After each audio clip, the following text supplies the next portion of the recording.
당신은 저를 기억하십니까? 싸늘한 밤바람이 부는 산길, 눈앞에 나타난 절세 미녀는 분명 사람이 아니었습니다. 3년 전 선비가 살려준 그 여우였으니까요. 과연 선비는 이 만남을 받아들일 수 있었을까요? 자, 그럼 오늘의 이야기 바로 시작합니다. 옛날 옛적 전라도 남원 땅에 이현이라는 선비가 살고 있었습니다.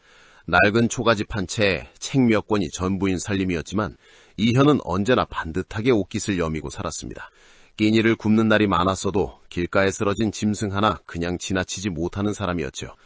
마을 사람들은 그런 이현을 보며 혀를 찼습니다. 쯧쯧, 글 공부만 하다 저렇게 가난뱅이가 됐구만. 어느 날 이현이 서당에서 돌아오는 길이었습니다. 마을 어귀에 앉아있던 백발의 노파가 이현을 불러 세웠습니다. 젊은이, 잠깐 보시게. 노파는 주름 가득한 손으로 이현의 손을 꼭 잡더니 이렇게 말했습니다. 살다 보면 내 눈에 보이는 것이 전부가 아닐 때가 있다네. 겉모습만 보고 판단하는 자는 결코 하늘의 복을 받지 못하는 법이지. 이현은 고개를 갸웃했습니다. 무슨 말씀이신지 잘 모르겠습니다. 노파는 빙그레 웃기만 할 뿐 아무 말도 하지 않았습니다. 이현은 25살의 총각이었습니다. 일찍 부모를 여의고 홀로 글 공부를 하며 과거 시험을 준비하고 있었죠. 마을에서는 제법 글 잘 읽기로 소문이 났지만 가진 것이 없으니 혼처를 구하기도 어려운 처지였습니다. 하나뿐인 친구 덕수는 이현을 볼 때마다 답답해했습니다. 이보게, 자네는 어째 그리 욕심이 없나? 과거는 언제 볼 것이고 장가는 언제 갈 텐가? 이현은 그저 웃었습니다. 때가 되면 되겠지. 덕수는 고개를 저었습니다. 때를 기다리다 늙겠네 이 사람아. 이현의 유일한 낙은 매일 저녁 집 뒤 산길을 따라 걷는 것이었습니다. 별이 쏟아지는 하늘을 보며 책에서 읽은 글귀를 중얼거리는 것이 그의 하루를 마무리하는 방식이었습니다. 그날도 이현은 산길을 걷고 있었습니다.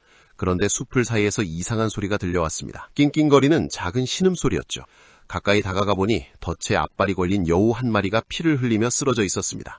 하얀 털이 온통 피로 물들어 있었습니다. 여우는 이현을 보더니 도망치려 했지만 꼼짝도 할 수 없었습니다. 이현은 쪼그려 앉아 여우의 눈을 바라보았습니다. 까맣고 맑은 눈이었습니다. 이러다 죽겠구나. 이현은 망설이지 않았습니다. 다음 날 이 소식을 들은 덕수가 눈을 동그랗게 떴습니다. 여우를 살려줬다고? 이보게, 여우는 요물이야. 사람을 홀린다고? 이현은 고개를 저었습니다. 다친 짐승을 그냥 두고 오면 내 마음이 편하겠나? 자네가 살려줬다고 그 여우가 고마워할 것 같은가? 짐승이잖아. 그래도 살아있는 목숨이니까. 덕수는 두 손으로 얼굴을 감쌌습니다. 참, 자네는 정말 답이 없어. 마을 어귀를 지나던 노인들도 한마디씩 했습니다. 여우를 건드리면 화를 부른다네. 그냥 못 본 척 지나치지. 이현은 묵묵히 걸었습니다. 마음 한구석이 불안하지 않은 것은 아니었습니다. 하지만 그 맑은 눈을 떠올리면 후회가 되지 않았습니다. 이튿날 아침 이현이 숲으로 다시 가보니 여우는 사라지고 없었습니다. 핏자국만 남아있을 뿐이었죠. 이현은 작게 중얼거렸습니다. 잘 살아라. 그리고 아무 일도 없었다는 듯 다시 책상 앞에 앉았습니다. 하지만 그날부터 이현의 삶은 조금씩 달라지기 시작했습니다. 이현은 알지 못했습니다. 그 여우가 보통 여우가 아니었다는 것을. 그로부터 며칠 후 이현의 집 앞에 낯선 노인이 찾아왔습니다. 허름한 차림이었지만 눈빛만큼은 범상치 않았습니다. 글을 가르쳐 주시겠소. 이현은 선뜻 문을 들였습니다.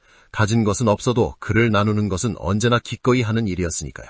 노인은 글을 배우면서 가끔 이런 말을 했습니다. 이 세상에는 사람의 눈으로 볼 수 없는 것들이 있다오. 그것들이 반드시 두려운 것은 아니지. 어떤 것들 말씀이십니까? 은혜를 갚을 줄 아는 것들이지. 사람보다 더 의리 있는 것들이 이 세상에 있다오. 이현은 그 말을 가슴 한켠에 담아두었습니다. 그 후로 이상한 일들이 하나 둘 생기기 시작했습니다. 어느 날 아침 부엌에 가보니 쌀독이 가득 차 있었습니다. 분명 어제까지 텅 비어있는데 말이죠. 이현은 고개를 갸웃했습니다. 이게 어찌 된 일이지? 며칠 후에는 서당 마당에 누군가 장작을 가득 쌓아놓았습니다. 이현이 누가 했냐고 물어보아도 아무도 모른다고 했습니다. 또 어느 날 이현이 산길을 걷다 발을 헛디뎌 낭떠러지에서 떨어질 뻔했습니다. 그 순간 어디선가 바람이 불어와 이현의 몸을 밀어 올렸습니다. 이현은 가슴을 쓸어내렸습니다. 이상하다. 바람이 이런 방향에서 불다니? 덕수는 이현의 이야기를 듣고 눈을 가늘게 떴습니다. 자네 혹시 누군가 자네를 돌봐주는 거 아닌가? 설마 내가 돌봐줄 사람이 어디 있겠나? 그러게 말일세. 근데 왜 자꾸 이상한 일이 생기지? 이현은 웃어넘겼지만 마음 한구석이 묘하게 두근거렸습니다. 그렇게 계절이 3번 바뀌었습니다. 신기하게도 이현의 살림은 나날이 나아지고 있었습니다. 쌀독이 비지 않았고 책도 하나둘 늘어났습니다. 마을 사람들이 수군거렸습니다. 이현이 무슨 복이 터졌나? 글쎄 갑자기 살림이 피더라고. 이현 자신도 모르게 웃음이 늘었습니다. 이제 모든 것이 잘 풀리는 것 같았습니다. 하지만 그것은 착각이었습니다. 진짜 시련은 이제부터였으니까요. 마을 이방 최서방이 이현의 집을 찾아온 것은 그 즈음이었습니다. 최서방은 마을에서 가장 탐욕스러운 자로 소문난 사람이었습니다. 이현 자네, 요즘 살림이 많이 나아졌다고 들었네. 이현은 조심스럽게 대답했습니다. 그저 하늘이 도운 것이지요. 최서방의 눈이 번쩍였습니다. 하늘이 도운 게 아니라 여우가 도운 거 아닌가? 3년 전 자네가 여우를 살려줬다는 이야기는 나도 들었네. 이현의 얼굴이 굳었습니다. 무슨 말씀이십니까? 그 여우를 나한테 넘기게. 구미호 가죽은 비싸게 팔린다네. 자네가 데려다주면 반반씩 나누지. 이현은 단호하게 고개를 저었습니다. 모르는 일입니다. 최서방의 얼굴이 일그러졌습니다. 감히 이방 나리한테 모르는 일이라고. 그날 밤 최서방은 부하들을 풀어 산석을 뒤지기 시작했습니다. 횃불을 든 사내들이 산을 헤집고 다녔습니다. 번개가 하늘을 할랐고 천둥 소리가 산을 뒤흔들었습니다. 그리고 이현에게 최서방이 사람을 보내 협박했습니다. 여우를 내놓지 않으면 자네가 과거를 볼 수 없게 만들어버리겠네. 이현은 이를 악물었습니다. 며칠 후 이현이 서당에 가보니 문이 굳게 잠겨 있었습니다. 최서방이 서당 주인을 압박해 이현을 쫓아낸 것이었습니다. 과거 시험 응시 자격도 막혔다는 소식이 들려왔습니다. 덕수마저 최서방의 눈밖에 날까봐 이현을 피하기 시작했습니다. 이보게, 미안하네. 나도 먹고 살아야 하지 않겠나. 이현은 홀로 빈집에 앉아 있었습니다. 모든 것을 잃었습니다. 글도, 친구도, 앞날도. 눈물이 볼을 타고 흘러내렸습니다. 이현은 밤새 앉아 있었습니다. 새벽빛이 창호지를 물들일 무렵 문득 오래전 노파의 말이 떠올랐습니다. 겉모습만 보고 판단하는 자는 결코 하늘의 복을 받지 못하는 법이지. 그리고 노인의 말도 떠올랐습니다. 은혜를 갚을 줄 아는 것들이 있다오. 이현의 눈이 천천히 떠졌습니다. 내가 두려워할 것은 최서방이 아니다. 내가 옳은 일을 했다면 그것으로 충분하다. 주먹을 꽉 쥐었습니다. 바로 그 순간이었습니다. 문 밖에서 조용한 소리가 들려왔습니다. 이현이 문을 열었습니다. 싸늘한 밤바람 속에 한 여인이 서 있었습니다. 눈썹은 먹으로 그린 듯 진하고 눈동자는 가을 하늘처럼 맑았습니다. 여인이 고개를 숙였습니다. 당신은 저를 기억하십니까? 여인은 3년 전 이현이 살려준 바로 그 여우였습니다. 오랜 수련 끝에 사람의 모습을 빌려 찾아온 것이죠. 여인은 폼 속에서 작은 옥함을 꺼냈습니다. 이것을 관아에 가져가십시오. 최서방이 지난 10년간 백성의 재물을 착복한 증거가 들어있습니다. 이현은 눈을 크게 떴습니다. 다음 날 이현은 관아로 향했습니다. 옥함 속 문서를 본 사또의 얼굴이 굳어졌습니다.